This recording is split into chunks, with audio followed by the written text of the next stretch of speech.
¿Estamos, Esteban? Estamos de vuelta, profe. Dale, seguimos. Sí. Quedamos hablando de los principios constitucionales, el derecho de defensa en juicio. También un elemento muy importante, que es el de nadie puede ser obligado a declarar en contra de uno mismo, quedando prohibida también cualquier forma de autoincriminación. Ujú. Y esto viene a que la admisión de hecho, confesión debe ser efectuada en plena libertad y bajo el expreso consentimiento del acusado. Este principio es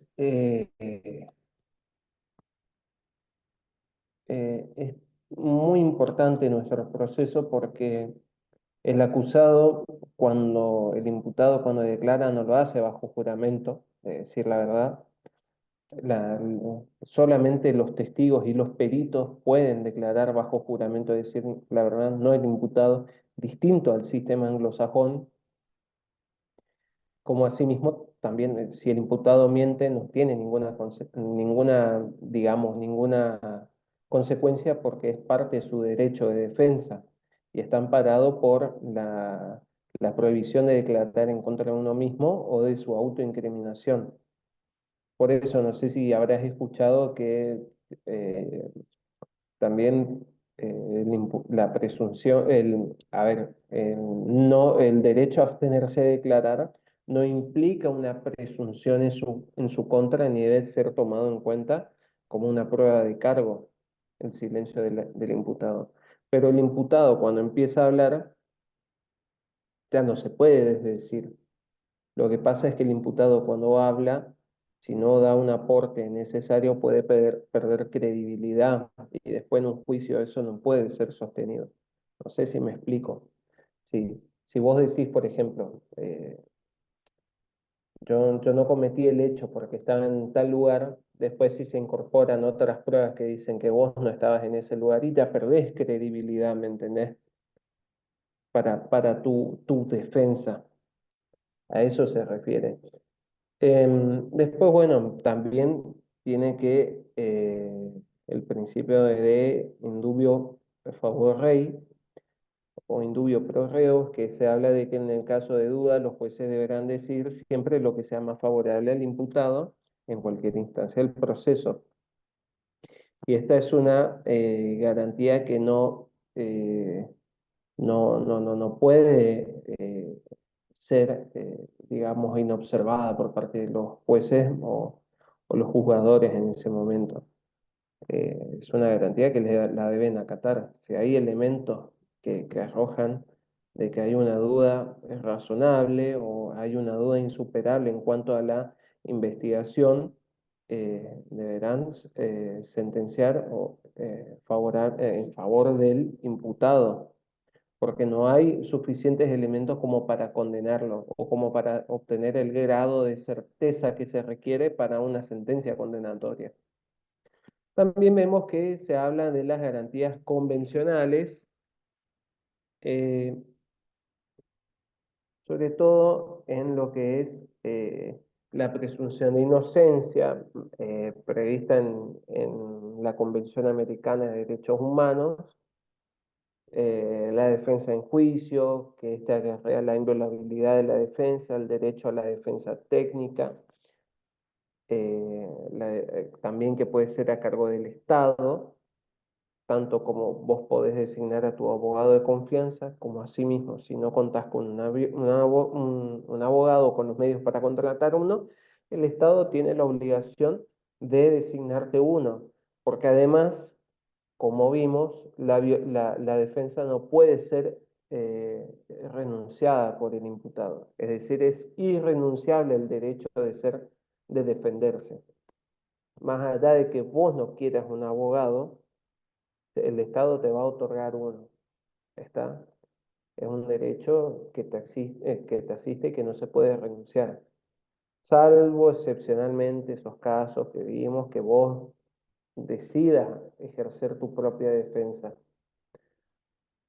También hablamos de la libertad de declarar del imputado, que deviene con el derecho de ser oído, y no ser obligado tampoco a declarar en contra de sí mismo ni declararse culpable, salvo que éste lo haga como un acto libre y comprenda todas las consecuencias que tiene.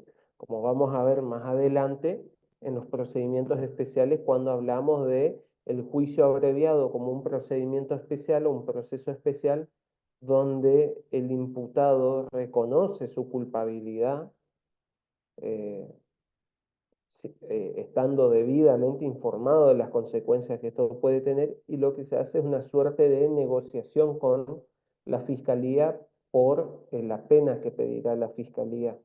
¿Está? Es decir, supongamos que se lo está imputando por un homicidio simple, que la pena es de 8 a 25 años, y la fiscalía está yendo para pedir 15 años por el tipo. Y el defensor ve que está hasta las manos su cliente, que no tiene posibilidad de ejercer una defensa, eh, una defensa buena, que pueda reducir su pena y demás, entonces se decide realizar un juicio abreviado donde el imputado asume la responsabilidad penal por el hecho, y lo que se hace es se negocia la pena que se le va a aplicar, se negocia con el fiscal que acusa, y el fiscal acepta, y se puede decidir, por ejemplo, que se aplique solamente 8 años. ¿Está? Y se hace el juicio abreviado donde el imputado acepta la responsabilidad y se le aplica una pena de privacidad de la libertad de 8 años, ante la posibilidad de que se le aplique una de 15 años, como pedía la fiscalía, por ejemplo. ¿Entiende? Esos son los beneficios, por ejemplo, que tiene, beneficio, por así decirlo, el juicio abreviado. Algún día, si sos defensor, te vas a dar cuenta que no todos los casos vale la pena pelearlos hasta lo último. Si se puede cerrar algo mejor, lo vas a tomar. Pero bueno, Em, también una garantía importantísima, que es la de la doble instancia o la del doble conforme, que ya la habíamos analizado un poco anterior, en la clase anterior, la del doble conforme, que es la posibilidad del imputado de poder recurrir la sentencia ante un tribunal superior, y que pueda revisar la sentencia condenatoria. De ahí dependerá que decida. Puede ser una jurisdicción positiva en el sentido de que toma la sentencia y dice, bueno, acá no se debía hacer esto, a fulano se lo debe condenar por tal, tal, o se lo absuelve. ¿Está? O puede decidir que se declare la nulidad del juicio y se realice un nuevo juicio, por ejemplo. Cualquiera de esas medidas se puede llegar a tomar. Eh, la garantía de la cosa juzgada, si del acusado absuelto por una sentencia firme, no podrá ser sometido a un nuevo juicio. Otra garantía es la publicidad, que el juicio debe ser oral y público, salvo en los casos expresamente previstos, donde digamos, la participación esté reducida por cuestiones de interés público o de moral pública. Em, en cuanto a lo que son las pruebas, como garantías, también vamos a ver que, si bien el proceso penal tiene por lo general un sistema de amplitud probatoria, es decir, los hechos se pueden probar por cualquier elemento, no hay problema, pero estos elementos deben ser eh, obtenidos de una forma lícita, y que deben ser conducentes y útiles a la investigación que se realiza. Es decir, va a haber una serie de reglas de exclusión de las pruebas que sirve justamente a el principio de la presunción de inocencia. Es decir, justamente Si vamos a querer quebrantar este principio de presunción de inocencia, debe ser con todas las reglas. Entre estas reglas está a través de la incorporación de pruebas de forma lícita. No se puede hacer a través de la forma ilícita. De ahí que veremos también en la bolilla de las pruebas el criterio de la doctrina del fruto del árbol envenenado. Es decir, cuando, por ejemplo, una serie de pruebas fueron incorporadas como consecuencia de una forma, de una prueba incorporada de forma ilícita, todas esas pruebas posteriores y todos los actos jurisdiccionales posteriores deben declararse nulos, porque fueron contaminados por la inclusión viciosa de esa prueba. Pero tranquilo, ya lo veremos más adelante, pero es un concepto que tal vez ya lo habrás escuchado o que incluso lo pudiste haber escuchado hasta en películas. Em, para ir cerrando la bolilla, em, tenemos el punto que habla de los ejes del movimiento de la reforma penal, el conflicto, roles procesales, transmisión de la información, investigación, bilateralidad, la víctima, el resultado del proceso. Acá lo que debes tener en cuenta, como estuvimos viendo en la parte de que hicimos ese pequeño introito de la evolución histórica del proceso penal, quienes intervenían en cada etapa, en cada aspecto del proceso, qué es lo que se discutía, qué es lo que no se discutía, quién interviene, quién no, quién realizó una tarea, quién no. eh, como eje de reforma vemos que es del sistema, por ejemplo, el mixto, que es el que rigió hasta más acá en el tiempo, eh, que se empezó a aplicar en los años 30 a nivel nación, se aplicó el sistema mixto hasta, no hace hasta hace poco, eh, pero por ejemplo Córdoba en la década del 80 implementa un sistema acusatorio, porque imagínate que Córdoba es la primera provincia en traer el sistema mixto a la Argentina y también Córdoba es la primera provincia en aplicar el sistema acusatorio en, en, en la Argentina. Eh, lo fundamental de todo esto es que es lo que debes tener en cuenta, eh, qué pasa con el conflicto. Que está bien, el conflicto sigue siendo una respuesta digamos, eh, a una ofensa a la seguridad pública, a la paz social y demás, y también responde a la víctima, al damnificado que se ve involucrado en el hecho, y también los roles procesales que hay.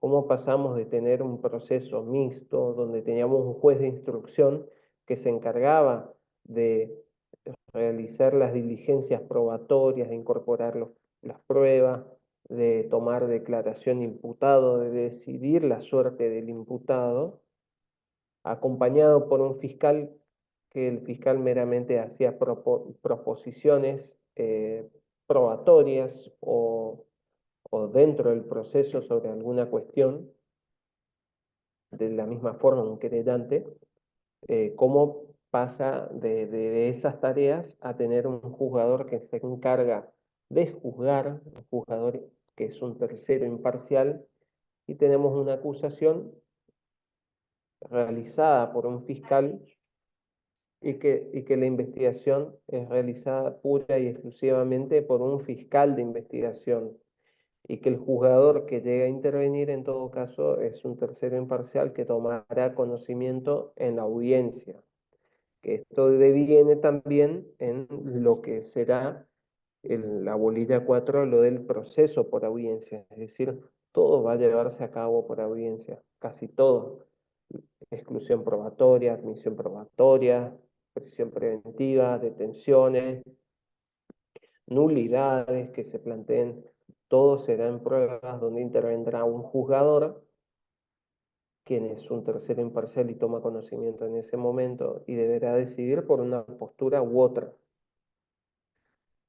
Eh, la investigación, cuando habla de bilateralidad, se refiere a que eh, quien realiza la investigación será un fiscal de instrucción en un caso o un fiscal de investigación, más ahora con los códigos acusatorios, el fiscal tratará de ver eh, como primera medida si existe un hecho delictivo. Segundo, si ese hecho delictivo se le puede atribuir a alguien, ese alguien puede ser individualizado o no y será traído al proceso. Cuando habla de bilateralidades, tendremos el fiscal de investigación que realiza esta tarea y trae un imputado. Este imputado es la otra parte que tendrá derecho a defenderse y de proponer una hipótesis alternativa a la investigación del fiscal. ¿Está? Ese es el ciclo, no hablemos de ciclo, sino de lo principal que tendrá el proceso, esta confrontación de las partes, pero debiendo tener presente siempre que se habla de una posibilidad de bilateralidad, el derecho de defensa y demás, y de igualdad de armas de las partes, pero quien tiene la carga de probar y de demostrar la culpabilidad siempre va a ser el fiscal, ¿está? El imputado nunca debe demostrar su inocencia, ¿estamos? Eso es un eje trascendental en lo que es la investigación, ¿está? Decime. Sí, profe. No, entiendo el concepto. Ah, Cuando prendo el micrófono para poder contestarle, porque si no yo de este lado estoy, ajá, así, y no no, está escuché. bien, Sí, no. no, no hay problema, no hay Ujú, problema, veo que estás sintiendo, así que ujú, después también los roles que tiene la víctima a lo largo de todas estas reformas procesales. Cuando vimos que en un proceso acusatorio era la propia víctima o damnificado quien se presentaba y pedía justicia y traía al imputado, al acusado, para debatir. Luego vimos que en el sistema inquisitivo se le excluye a la víctima y la ofensa pasa a ser una ofensa directa a la corona o al rey o al monarca, y la víctima no tiene ningún rol. En los sistemas mixtos vemos que se la trae a la víctima, pero se la trae como un testigo y no como un parte de un proceso, y ahora en los sistemas acusatorios va teniendo un mayor rol la víctima dentro del proceso penal, pudiendo constituirse como querellante adjunto o querellante particular, ¿está? O como el acusador privado que habíamos visto también en esas posibilidades de que el fiscal no decide acusar y se puede hacer la conversión de acción pública a acción privada si el querellante particular decide accionar.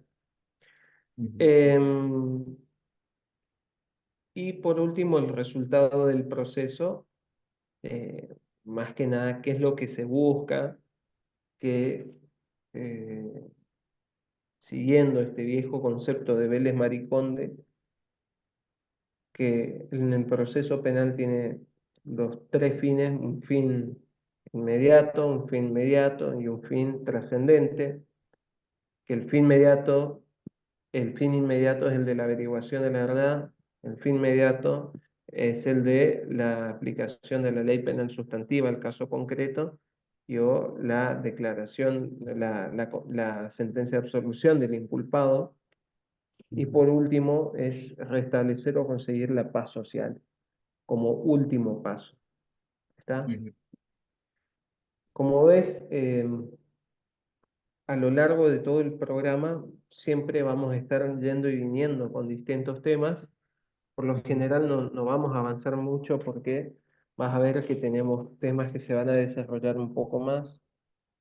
eh, Ujú, bueno, después tenemos la acción penal, medidas cautelares, que ahí hablamos de las medidas de coerción personal, alternativa a la privación de libertad, prisión preventiva como última opción, la ujú. defensa, jurisdicción, eh, la etapa probatoria, todo distintas cuestiones que las vamos a ir viendo y bueno, vamos a tratar de seguir avanzando lo más que podamos. Para la clase que viene vamos a tratar de hacer la bolilla 3 y 4. Ok, ¿Está? sí, profe. Vamos a tratar de ir avanzando en esas. Que por ahí Sí, son cortitas, porque después tenemos, por ejemplo, la bolilla de acciones larguísima. ujú, ¿Estamos? Así que sí, bueno, profe. por hoy estamos, Esteban. Ok, profe, muchísimas gracias. Disculpe el Dale. percance de la clase anterior, que no pude, no recuerdo el horario que fue humanos, me avisaron de improviso y como Eh, están en miras a, a rendir la libre también, eh, tuve que asistir porque me recomendaron a que me conozca la doctora al menos previo al examen. ah, ¿Vas a rendir Eh, libre?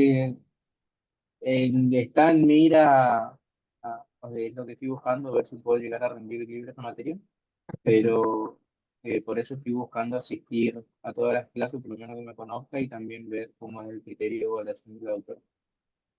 Claro, claro. Estás queriendo Al menos estás ver queriendo que, juntar coraje. exactamente, al menos si por ahí ya le conozco de anticipación, a ver si me animo a verle en la mesa. Está bien, está bien. Yo rendí Sí. humanos libres. Yo la había perdido en el cursado. ¿Y qué tal le fue? Me tocó con la doctora Nazaruca.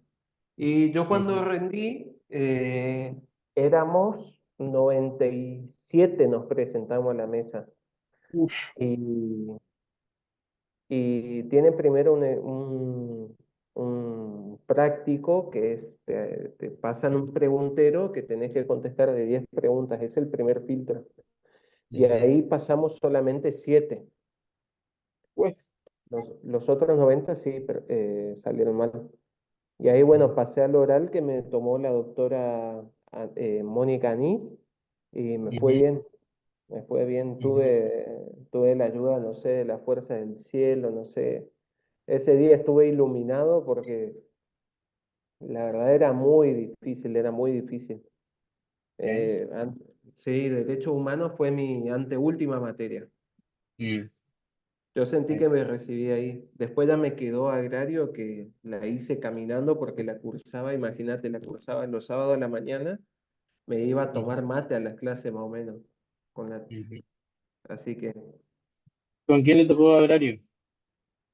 agrario en la cátedra del doctor Casela, Ujú, pero nos juntaban a todos los cursos y yo hice con el doctor Bordón, con el doctor Bordón tuve yo. ujú, Y muy macanudo. Una recomendación por ahí que te puedo hacer. No, no sé, bueno, estás bastante avanzado, si ya estás con procesal penal y humano, ya estás ahí nomás, ya que te quedará un año más como mucho, o capaz este año. Siete materias. Este Siete año, materias. por eso Sí, estamos este año. este año, con toda la furia de este año, voltear las 7 materias. Ujú, Eh, es meterle ficha, es ser perseverante y no aflojar. ujú, No hay otra, porque después en la profesión te va a pasar eso, no sé si tenés en miras ejercer la profesión, ujú, pero va de la mano. Eso es algo que aprendes desde la facu, el ser perseverante. ujú. Y, y por Entiendo. lo menos va a ¿Y ser una alguna buena. recomendación con respecto a la mesa de humanos? La mesa de humanos, Ujú. ¿Usted en cuánto eh, tiempo le preparó? y yo la cursé primero, creo que alcancé a cursar 2 meses, Ujú, pero veníamos estudiando el último mes antes del parcial y después un mes más estudiamos con toda la furia. Una ujú, recomendación humana es tratar de entender bien cuál es la implicancia, es decir, que por qué se habla de derechos humanos ujú, cuál es el sentido que tiene ujú, y, y analizar sobre todo lo que son el principio de convencionalidad. ujú, Convencionalidad y constitucionalidad, que son los dos principios más importantes. Y después, bueno, cómo están reglamentados eh, los distintos derechos que se protegen, cuáles son sus etapas, los reconocimientos. Vas a ver, por ejemplo, que hay una bolilla que es derechos humanos de las mujeres, creo que era, que, por ujú, ejemplo, nuestra Constitución las trata, incluso están reconocidas como vulnerables las mujeres propiamente dichas, cuando no debería ser así, o sea, no por ser mujer van a ser una persona vulnerable. Que por ahí ujú, las 100 reglas de Brasilia, que son incorporadas a nuestra nación, vienen y explican un poco mejor qué deben ser consideradas personas en estado de vulnerabilidad y que se las deben proteger de otra forma. ujú, Pero fundamentalmente es eso. Y el principio de convencionalidad, que es importantísimo, que es el que acompaña nuestro principio de constitucionalidad, que refiere a que todo acto de gobierno que se realice se debe hacer en miras a este principio, es decir, tanto ujú, un acto de el ejecutivo, el legislativo o el judicial debe hacerse mirando la Constitución, por un lado, pero también mirando las convenciones, los tratados internacionales de derechos humanos que tienen la misma jerarquía. Es decir, ujú. dentro de la pirámide de Kelsen deben observarse esas dos cuestiones principales y después de ahí todo lo que viene para abajo. Ok. O sea, Y última pregunta, profe.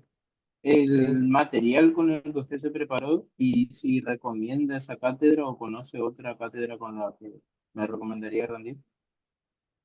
¿Y cuántas cátedras hay de humanos? Yo cuando rendí había una sola, che, Ujú. que era de Mónica Nis. Es la esposa del doctor Villegas, Villegas, puede ser.